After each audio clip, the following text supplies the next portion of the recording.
D'où la nécessité pour les prolétaires d'avoir une organisation, ce qui est quand même moins nécessaire pour les bourgeois et leur organisation, elle est presque, elle est presque Organisation, c'est leur entreprise. organique, enfin, elle est classique. Ouais, c'est ça et ils en ont pas forcément besoin particulièrement, tu vois?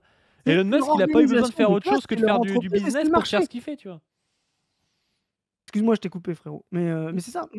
Non, non, mais c'est assez intéressant, tu vois? Alors que, ben, pour s'organiser, quand tu es un prolétaire, bah, tu es obligé d'adhérer à un truc où tu cotises, où tu vas faire du militantisme, où tu vas aller à l'encontre de certains biais que tu pourrais avoir, où tu pourrais, ouais, te prendre ton petit pavillon, être tranquille et tout. C'est hyper dur, en fait. C'est ça.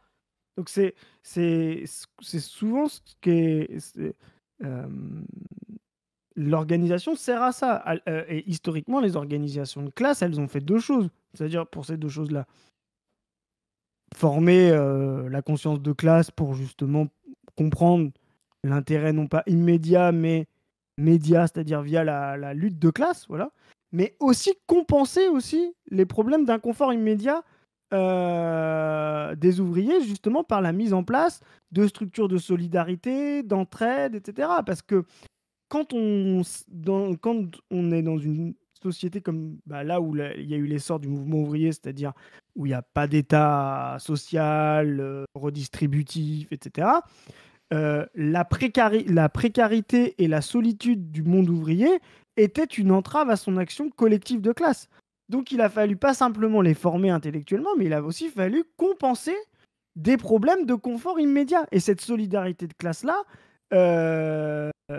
eh bien, elle a permis d'annoncer d'ailleurs non seulement des réformes de l'État hein, social, les caisses de retraite, les caisses de santé, etc. Parce que c'est d'abord le mouvement ouvrier qui lui-même a organisé sa propre santé, a organisé sa propre sécurité sociale au sein même des organisations, comme tu l'expliquais, pour compenser un État qui n'était pas là.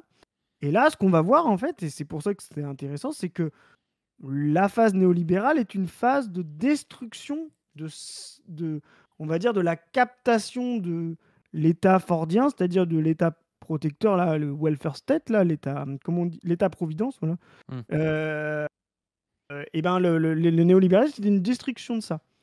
Et c'est pour ça qu'on voit de plus en plus de de de destruction de solidarité, de destruction d'accès à la santé, de destruction d'accès à la retraite et cetera du prolétariat.